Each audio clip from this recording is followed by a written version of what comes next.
warahmatullahi wabarakatuh guys. Kembali lagi dengan Alfian Tarakan channel guys.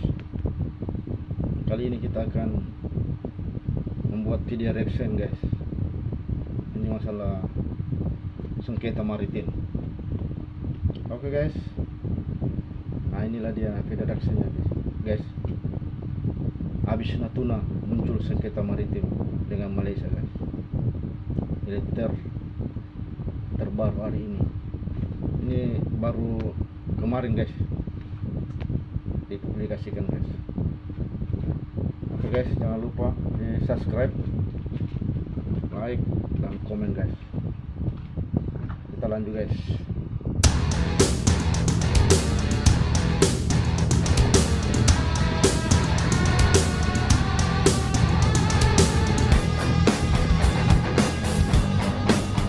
Habis Laut Natuna, terbitlah sengketa maritim dengan Malaysia. Selain perselisihan Indonesia baru-baru ini dengan China di sekitar Kepulauan Natuna, Indonesia punya sengketa maritim aktif dengan Malaysia yang belum terselesaikan. Guys. Poin utama yang mencuat adalah tumpang tindih klaim teritorial maritim antara kedua negara di perairan kaya sumber daya yang juga penting untuk navigasi internasional. Salah satu masalah penting yang mendesak yang perlu ditangani oleh Indonesia adalah melindungi kedaulatannya atas Karang Singa dan perairan sekitarnya. Catat Jundi Jadul Haq and Benny Sukadis, Tite Diplomat. Karang Singa yang juga dikenal sebagai Carter Reef atau Carter Shoal adalah sekumpulan batu kecil yang terletak di perairan teritorial Indonesia di sebelah utara Pulau Bintan di Selat Singapura, tidak jauh dari ketinggian air surut yang disengketakan di Short Ledge yang diklaim oleh Singapura dan juga Malaysia. Jadi Karang Singa tidak hanya terletak di sebelah utara Langkah Selatan, juga dekat dengan Pulau Batu Putih atau Petra Blanca dan Middle Rocks, dan ketiganya telah menjadi subjek sengketa teritorial antara Malaysia dan Singapura. Jundi Jadul Haq and Benny Sukadis menulis, kepemilikan Pulau Batu Putih, Middle Rocks, dan Short Ledge yang disengketakan antara Malaysia dan Singapura diselesaikan dengan keputusan Mahkamah Internasional atau IJC pada tahun 2008. IJC memutuskan Singapura punya kepemilikan atas Pulau Batu Putih dan Malaysia punya kepemilikan atas Middle Rocks. Namun, Short Ledge adalah milik negara yang punya kedaulatan atas perairan teritorial tempatnya berada. Short Ledge merupakan daratan-daratan rendah pasang surut yang benar-benar terendam saat air pasang, namun punya nilai strategis yang signifikan bagi Indonesia dari segi pertahanan dan keamanan, mengingat kedekatannya dengan perbatasan Malaysia dan Singapura. Secara geografis, Short Ledge terletak sedikit lebih dekat dengan Indonesia, hanya berjarak 5,46 mil laut yang memisahkannya dari Pulau Bintan. Pasal 13 ayat 1 Konvensi Perserikatan Bangsa-Bangsa untuk Hukum Laut atau UNCLOS menetapkan bahwa ketinggian air surut dapat berfungsi sebagai dasar untuk mengukur perairan teritorial suatu negara. Oleh karena itulah, jika Malaysia menguasai Short Ledge, maka Indonesia akan kehilangan sebagian wilayah perairannya di kawasan tersebut, seiris hingga 2,96 mil laut jika jarak antara Short Ledge di Kepulauan Bintan terbagi rata.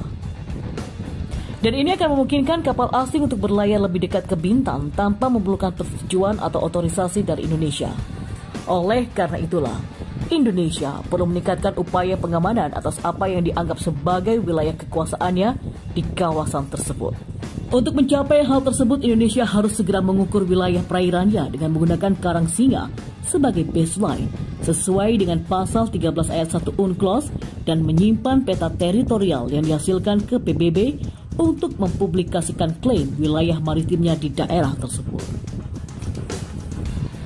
Indonesia juga harus melakukan upaya untuk memastikan adanya pendudukan yang praktis dan efektif di wilayah itu, dengan membangun struktur bantuan navigasi di Karang Singa, menjalankan patroli angkatan laut dan udara, menyelenggarakan latihan militer, melakukan hidrologi atau penelitian akademis lainnya, menyelesaikan reklamasi lahan dan pengesahan kegiatan ekonomi seperti penangkapan ikan dan pariwisata untuk memenuhi prinsip pekerjaan yang efektif dalam hukum internasional. Tak hanya itu, Indonesia juga harus mendorong kerjasama antara pemerintah daerah dan swasta dalam penelitian dan kegiatan komersial. sebagai bagian penting dari kampanye yang efektif untuk melindungi kedaulatannya atas wilayah perairan di mana Karangsingha berada. Jika pemerintah Indonesia berkomitmen penuh atas klaim teritorialnya atas Karangsingha dan sekitarnya, maka diperlukan pendekatan yang koheren dan konsisten untuk mengamankannya. Dan ini akan membutuhkan alokasi sumber daya yang cukup untuk melakukan kampanye pendudukan yang efektif. Dengan kata lain, Indonesia harus menjadikan pulau-pulau terluarnya sebagai prioritas kebijakan dengan mengambil pendekatan pemerintah untuk melindungi mereka. Indonesia tidak dapat lagi membuang waktu dalam mengambil langkah-langkah untuk menjaga kedaulatannya atas Karangsingha dan wilayah perairan sekitarnya, termasuk South Ledge. Jika tidak, Indonesia berisiko membuat tetangganya memperluas wilayah mereka dengan mengorbankan kedaulatannya sendiri. Tandas Joni Jadulhaq and Benny Sukadis. Tantangan baru China berasal dari ambisi lama negaranya sendiri. China secara bertahap meningkatkan pengaruh strategis globalnya lewat proyek-proyek ambisius seperti inisiatif Sabuk dan Jalan atau BRI, mekanisme keuangan alternatif seperti Bank Investasi Infrastruktur Asia dan Bank Pembangunan Baru, serta kehadiran yang meningkat di lembaga-lembaga internasional seperti PBB lewat kontribusi yang meningkat pada pemeliharaan perdamaian dan kepemimpinan komite dan juga lembaga penting. China terus-menerus menegaskan kembali bahwa hubungan bilateral dengan Amerika Serikat harus dikategorikan sebagai hubungan kekuatan besar yang harus diperlakukan setara. Tampaknya juga ada konsensus bipartisan yang muncul di Amerika untuk menantang China secara lebih proaktif dalam berbagai masalah. Hubungan Amerika Serikat-China sedang menurun, seperti yang disaksikan lewat konflik perdagangan dan konfrontasi yang berkepanjangan di kawasan Indo-Pasifik. China telah semakin diawasi oleh komunitas internasional, khususnya Amerika Serikat dan Eropa, yang bersama dengan India dan Meksiko telah menderita paling parah akibat pandemi COVID-19. Saat ini akan menjadi relevan untuk menilai apa tujuan strategis China. Apa sajakah faktor yang mempengaruhinya? Strategi apa yang diadopsi China dalam berupaya mewujudkannya? Lantas, bagaimana kesimpulan untuk Amerika Serikat? Menurut analisis Venkateswaran Lokanathan, terdapat 3 faktor penting yang berasal dari lebih dari 5.000 tahun sejarah China yang telah berdampak signifikan pada tujuan strategis China. Yang pertama, munculnya Partai Komunis China lewat Long March dan perjuangan berlarut-larut yang mengarah ke perang sipil dengan Kuomintang Chiang Kai-shek telah menjadi pelajaran penting bagi kepemimpinan China tentang sulitnya memperoleh kekuasaan dan pengaruh. Hal itu telah membentuk tujuan internal kepemimpinan China untuk mengamankan partai dan menjaga stabilitas sistem fundamental. Oleh karena itulah, sistem politik China berpusat pada apa yang dapat digambarkan sebagai kesinambungan berencana dalam pengambilan keputusan dengan kepemimpinannya yang bergantian antara seumur hidup atau masa jabatan tetap sejak tahun 49. Mao Zedong adalah pemimpin terpenting seumur hidup, tetapi Deng Xiaoping yang tidak memegang jabatan kekuasaan dan pengaruh yang sama telah menggunakan statusnya untuk memperkenalkan dari tahun 92 masa jabatan kepemimpinan tetap selama 10 tahun. Hal itu melayani tujuan ganda untuk melakukan perubahan di hadapan kepemimpinan, dengan demikian menghilangkan ketidakpuasan yang meningkat di antara masyarakat selama 10 tahun pemerintahan China, sementara Partai Komunis China terus mempertahankan kekuasaan untuk selamanya.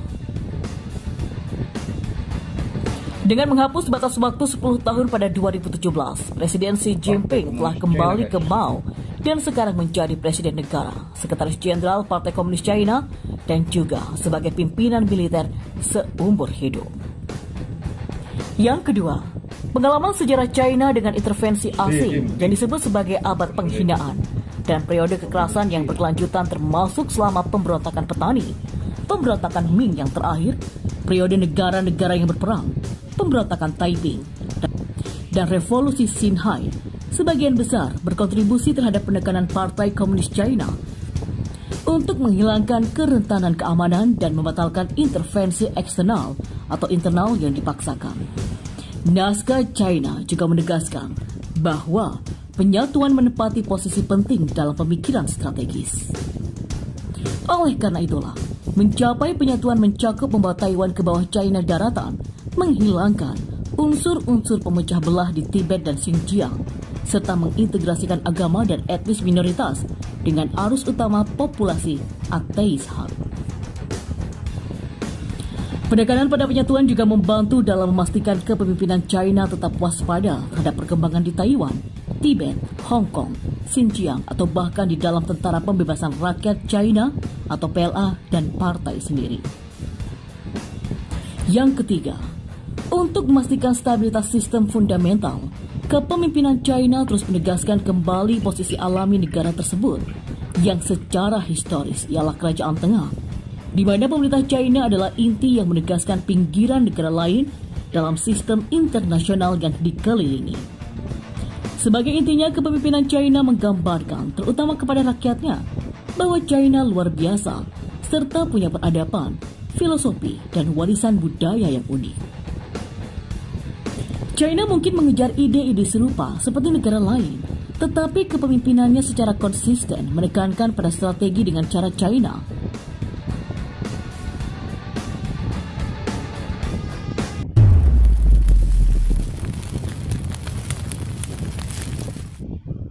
Itulah guys.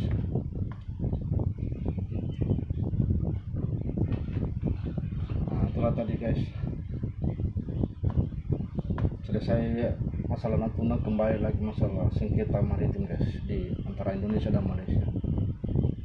Oke guys, sampai di sini dulu. Assalamualaikum warahmatullahi wabarakatuh.